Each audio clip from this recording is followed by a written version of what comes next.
ಕರ್ನಾಟಕ ಸರ್ಕಾರದ ಅರಣ್ಯ ಇಲಾಖೆ ಮತ್ತು ಪೊಲ್ಯೂಷನ್ ಕಂಟ್ರೋಲ್ ಮಾಲಿನ್ಯ ಮಂಡಳಿ ಜೊತೆ ಸೇರಿ 5ನೇ ತಾರೀಕು ವಿಶ್ವ ಪರಿಸರ ದಿನ ಆಚರಣೆ ಮಾಡಬೇಕಾಗಿತ್ತು. ಕಾರಣದಿಂದ ಮುಂದೂಡಿದು ಇವತ್ತು ನಾವು ಆಚರಣೆ ಮಾಡ್ತಾ ಇದ್ದೀವಿ. ಈ ವರ್ಷದ ಮೂಲ ಸಂದೇಶ ಪ್ಲಾಸ್ಟಿಕ್ ಅನ್ನು ನಿಷೇಧಿಸಬೇಕು ಅನ್ನೋದು ಕೂಡ ಇವತ್ತಿನ ಸಂದೇಶ. ನೀರು, ಪರಿಸರವನ್ನು, ಮಾಲಿನ್ಯವನ್ನು ನಾವೆಲ್ಲ ಕಾಪಾಡಬೇಕು ಅನ್ನೋ ದೃಷ್ಟಿಯಿಂದ ಈ ಜಾಗೃತಿ ಮೂಡಿಸುವಂಥ ಕೆಲಸ ನಾವು ಮಾಡಿದ್ದೇವೆ. ಇವತ್ತು ಸುಮಾರು 5,000ಕ್ಕೂ ಹೆಚ್ಚು ನಮ್ಮ ಸ್ಕೌಟ್ ಅಂಡ್ ಗೈಡ್ ಮಕ್ಕಳು ಬಂದು ಪಾರ್ಟಿಸಿಪೇಟ್ ಮಾಡಿ ಈ ಒಂದು ವಿಧಾನಸೌಧದ ಸುತ್ತಲೂ ಕೂಡ ಒಂದು ನಡಿಗೆಯನ್ನು ಮಾಡಿ ಎಲ್ಲ ಜನರಿಗೆ ಒಂದು ಸಂದೇಶವನ್ನು ಕಳಿಸುವಂಥ ಕೆಲಸ ಮಾಡ್ತಾ ಇದ್ದೇವೆ. ಎಲ್ಲ ಶಾಲೆಗಳಲ್ಲೂ ಒಂದು ಕ್ಲೈಮೇಟ್ ಕ್ಲಬ್ ಸ್ಥಾಪನೆ ಮಾಡಬೇಕು ಅಂತ ಈಗಾಗಲೇ ನಾನು ಸಂದೇಶವನ್ನು ಕಳಿಸಿದ್ದೇನೆ. ಗೋಷ್ಠಿಯನ್ನು ಕೂಡ ನಾವು ಮಾಡಿದ್ದೇವೆ. ಪರಿಸರವನ್ನು ಉಳಿಸಬೇಕು. ಪ್ರತಿಯೊಂದು ಮಗು ಕೂಡ ಶಾಲೆ ವಿದ್ಯಾರ್ಥಿಗಳು ಒಂದೊಂದು ಮರವನ್ನು ಆರೋಪ ಮಾಡಬೇಕು ಅಂತ ಕೂಡ ಎಲ್ಲ ವಿದ್ಯಾಸಂಸ್ಥೆಗಳಿಗೆ ನಾವು ಸೂಚನೆಯನ್ನು ಕೂಡ ನಾವು ಕೊಟ್ಟಿದ್ದೇವೆ. ಈಗಾಗಲೇ ಸುಮಾರು 50,000 ಮಕ್ಕಳು ಅಡಾಪ್ಟ್ ಮಾಡ್ಕೊಂಡಿದ್ದಾರೆ. ಅವ್ರ ಜೊತೆ ಫೋಟೋ ಇಟ್ಕೊಳ್ಬೇಕು, ಅದನ್ನು ಮಕ್ಕಳ ಜೊತೆ ಅದನ್ನು ಕಾಪಾಡಬೇಕು ಅಂತ ಕೂಡ ತಿಳಿಸಿದ್ದೇವೆ.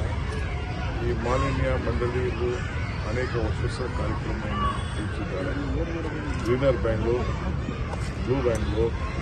ಬ್ಲೂ ಅಂದರೆ ಒಳ್ಳೆ ನೀರು, ಗ್ರೀನ್ ಅಂದರೆ ಹಸಿರು. ಸೊ ಇದನ್ನು ಕಾಪಾಡಲಿಕ್ಕೋಸ್ಕರ ಇವತ್ತು ಒಂದು ದೊಡ್ಡ ಒಂದು ಚಾಲನೆಯನ್ನು ಎಲ್ಲರೂ ಕೂಡ ಇದನ್ನು ಅಡಾಪ್ಟ್ ಮಾಡ್ಕೊಳ್ಬೇಕು ಅನ್ನೋ ದೃಷ್ಟಿಯಿಂದ ಮಾಡಿದ್ದಾರೆ. ಸೊ ಅದಕ್ಕೆ ನಮ್ಮ ಮಂತ್ರಿಗಳು ಮತ್ತು ನಮ್ಮ ಚೇರ್ಮನ್ಗಳು ನಾನೇ ಬಂದು ಪಾರ್ಟಿಸಿಪೇಟ್ ಮಾಡಿ ನಾನು ಪ್ರಧಾನಮಂತ್ರಿ ಭೇಟಿಯಲ್ಲಿ ನಾನು ಮಾಡಿದ್ದೇನೆ. ಬಹಳ ಸಂತೋಷ. ಒಂದು ಐತಿಹಾಸಿಕವಾದ ದಿನ. ಎಲ್ಲ ರಾಜ್ಯದ ಎಲ್ಲ ಮಾಧ್ಯಮದಿಂದ ನಾನು ರಿಕ್ವೆಸ್ಟ್ ಮಾಡ್ತೀನಿ, ಹಸಿರು ಕಾಪಾಡಬೇಕು. ಹಸಿರು ಇಲ್ಲ ಅಂತ ನಮಗೆ ಮಳೆ ಇಲ್ಲ, ಪರಿಸರ ಇಲ್ಲ ಅಂತಂದರೆ ನಮ್ಮ ಪ್ರಕೃತಿ, ಈ ವಿಶೇಷವಾಗಿ ನಮ್ಮ ಕರ್ನಾಟಕದ ಒಂದು ದೊಡ್ಡ ಆಸ್ತಿ ನಮ್ಮ ಪ್ರಕೃತಿ, ಗ್ರೀನ್ರಿ ಇವೆಲ್ಲ ಇದೆ. ಅದೆಲ್ಲ ಸೇರಿ ಒಟ್ಟಿಗೆ ನಾವು ಕಾಪಾಡೋಣ. ಎಲ್ಲರೂ ಕೂಡ ಸಹಕಾರ ಮಾಡಬೇಕು. ಆ ದೃಷ್ಟಿಯಿಂದ ಇವತ್ತು ನಾವು ಪ್ರಮೋಟ್ ಮಾಡಿದ್ರೆ ಉತ್ತೇಜನವನ್ನು ಕೊಡಲಿಕ್ಕೆ ನಾನು ಸರ್. ಇನ್ನೊಂದು ಬಿಬಿಎಂಪಿ ವ್ಯಾಪ್ತಿಯಲ್ಲಿ ಬರುವಂಥ ಕಸ ವಿಲೇವಾರಿ ಮರು ಟೆಂಡರ್ ಆಯ್ಕೆಗೆ ಹೈಕೋರ್ಟ್ ಮಧ್ಯಂತರ ತಡೆ ನೀಡಿದೆ. ನೋಡಿಯಪ್ಪ, ಕ್ಲೀನ್ ಮಾಡಲಿಲ್ಲ ಅಂದ್ರೆ ಹೆಂಗೆ? ಹೈಕೋರ್ಟೇ ಹೋಗಿ ಇದನ್ನು ಮಾಡಿದೆ. ನಾನು ಅದನ್ನು ಚೆಕ್ ಮಾಡ್ತೀನಿ, ಏನಾಗಿದೆ ಅಂತ ನಾನು ಚೆಕ್ ಮಾಡ್ತೀನಿ. ನಾನು ಕೋರ್ಟ್ ಬಗ್ಗೆ ಕಾಮೆಂಟ್ ಮಾಡೋದು ನಾನು ಹೋಗುವುದಿಲ್ಲ. ಟೆಂಡ್ರು ಮಾಡಲಿಲ್ಲ ಅಂತಂದರೆ ಮೊದಲು 89 ಟೆಂಡರ್ ಅಂತ ಆಗಿ ಒಂದು ಗ್ರೂಪ್ ಎಲ್ಲ ಸೇರಿಕೊಂಡು ಅವರು ಕಾರ್ಟೇರ್ ಮಾಡಿಕೊಂಡು ಮಾಡಿದರು. ಇವತ್ತು ಕೂಡ ನಮ್ಮನ್ನ ತಪ್ಪಿಸ್ಬೋದು ಅಂತ ತಿಳ್ಕೊಂಡಿದ್ದಾರೆ. ಇದೊಂದು ದೊಡ್ಡ ಮಾಫಿಯಾ. ಬಹುಶಃ ಕೋರ್ಟ್ಗೆ ಅರ್ಥ ಮಾಡೋಂಥ ಕೆಲಸ ನಾವು ಮಾಡ್ತೀವಿ. ನಾವೆಲ್ಲ ಯಾವುದೇ ಕೆಲಸಕ್ಕೆ ಹೋದ್ರೂ ಕೂಡ ಕೋರ್ಟ್ಗೆ ಹೋಗಿ PL ಹಾಕಿಬಿಟ್ಟು ಸ್ಟೇ ಮಾಡ್ತಿದ್ದಾರೆ. ಈ ರೀತಿ ನಮ್ಮನ್ನ ಬ್ಲ್ಯಾಕ್ ಮೇಲ್ ಮಾಡ್ತೀನಿ ಅಂತಂದರೆ ಈ ಸರ್ಕಾರದಲ್ಲಿ ಈ ಎಲ್ಲರೂ ಕೂಡ ನಡೆದಿಲ್ಲ. ಎಲ್ಲರಿಗೂ ಕೂಡ ಯಾರ್ಯಾರು ಮಾಡ್ತಾ ಇದ್ದಾರೆ ಎಲ್ಲ ಕಿಸಾಕಿ ಹೊಸಬ್ರಿಗೆ ಮಾಡೋಂಥ ಕೆಲಸ ನಾವು ಮಾಡ್ತೀವಿ. ಕಾಲ್ ತುಳಿತ ಪ್ರಕರಣದಲ್ಲಿ CM DCM ಹೊಣೆ ಹೊರಬೇಕಂತ ಇವತ್ತು ಬಿಜೆಪಿ ಪ್ರೊಟೆಸ್ಟ್ ಮಾಡ್ತಾರೆ. ಅವ್ರನ್ನೂ ಹೆಗಲ ಮೇಲೆ ಹಾಕೊಂಡು ಕುಂದಿಸ್ಕೊಂಡು ಹೊರಡುವೆ ಮಾಡೋಣ. BJP can do. They are doing politics over dead bodies. Shall I give a list of the dead bodies at that time? What has happened? Huh?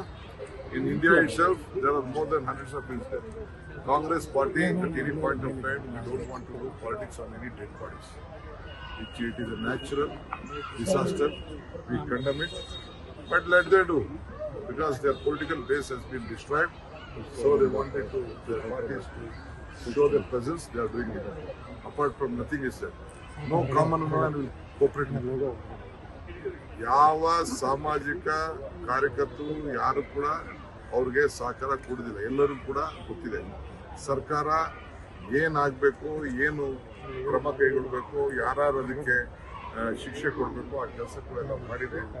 ನಾವು 1 man ಕಮಿಷನ್ ಕೂಡ ನೇಮಕ ಮಾಡಿದ್ದೇವೆ. ಏನಾದರೂ ಅವ್ರು ಹೇಳಿ ಎಣದ ಮೇಲೆ ರಾಜಕಾರಣ ಮಾಡ್ತಾ ಇದ್ದಾರೆ, ಅವ್ರು ರಾಜಕಾರಣ ಮಾಡ್ಕೊಳ್ಳಿ. ಅವ್ರ ಈ ಒಂದು ಎಣದ ಮೇಲೆ ರಾಜಕಾರಣ ಮಾಡಕ್ಕೆ ನೀವು ಯಾವ ಕಾಲದಿಂದ ತೆಗೆದುಕೊಳ್ಳಿ. ಇಲ್ಲ ಬಿಟ್ಟೆ ರೆಡ್ಡಿ ಇಲ್ಲ ಬಂದದ್ದು ತೋರಿ, ಇಲ್ಲ ಗಂಗಾಧರ್ ಕೊಲೆ ಪ್ರಕರಣ ತೆಗೆದುಕೊಳ್ಳಿ, ಬೇಕಾದಷ್ಟು ಬೇರೆ ಎಲ್ಲ ಸ್ಟ್ಯಾಂಪೇಡ್ಗಳು ನಡೀತಾ ಇದೆ. ಈಗ ನಾನು ನಿನ್ನೆ ಅಹಮದಾಬಾದ್ಗೆ ಹೋಗಿದ್ದೇನೆ, ಏನಾದ್ರು ಮಾತಾಡೋಣ? ಏನ್ I blame the central government for it? ನಾನೇನೋ ಕೇಂದ್ರ ಸರ್ಕಾರ ಹೇಳಿದ್ನ? ಇಲ್ಲ ಇದಕ್ಕೇನು ಹೇಳ್ತೀರಿ ನೀವು? ಬೇರೆ ಬೇರೆ ಎಲ್ಲ ನಡೆದಂತ UP ಇರ್ಬೋದು, ರೈಲ್ವೆ ಸ್ಟೇಷನ್ಗಳಿರ್ಬೋದು, ಬೇರೆ ಕಡೆ ದೇವಸ್ಥಾನದಲ್ಲಿ, ಅಲ್ಲಿ ಯಾವುದೋ ಒಂದು ದೇವಸ್ಥಾನ ಧಾರ್ಮಿಕವಾದಂತ UP ಸುಮಾರು 100 ಜನ ಸತ್ತೋಗ್ಬಿಟ್ರಲ್ಲ, ಅದಕ್ಕೆಲ್ಲ ಯಾರು ಅದಕ್ಕೆ ಕೊಡೆ? ಸೊ ಎಲ್ಲ ಯಾರು ಕೊಡೆ? Is BJP targeting only DK Shivkumar in the country? ಅವ್ರಿಗೆ ನಾ ಹಿಂದೆ ಹೇಳಿದಾರಲ್ಲ, more strong more enemies, less strong less enemies, no strong no enemies. ಅವ್ರಿಗೆ ನಮ್ಮ ಕಂಡ್ರೆ ಭಯ. ಆ ಭಯಕ್ಕೆ ಪಾಪ ಏನೇನು ಅಂತ ಮಾಡ್ತಿದ್ದಾರೆ. ತಲೆ ಕೆಡಿಸ್ಕೋಬೇಡಿ. ನೀವು ನನ್ನ ಜೊತೆ ಇರಿ. 28ಕ್ಕೆ ತಿರ್ಗಾ ವಿಧಾನಸೌಧದಲ್ಲಿ ಪ್ರಮಾಣ ವಚನ ಸಿಗ್ತಾರೆ. As a CM, sir? As a CM, sir, Pramana Vachana? Congress government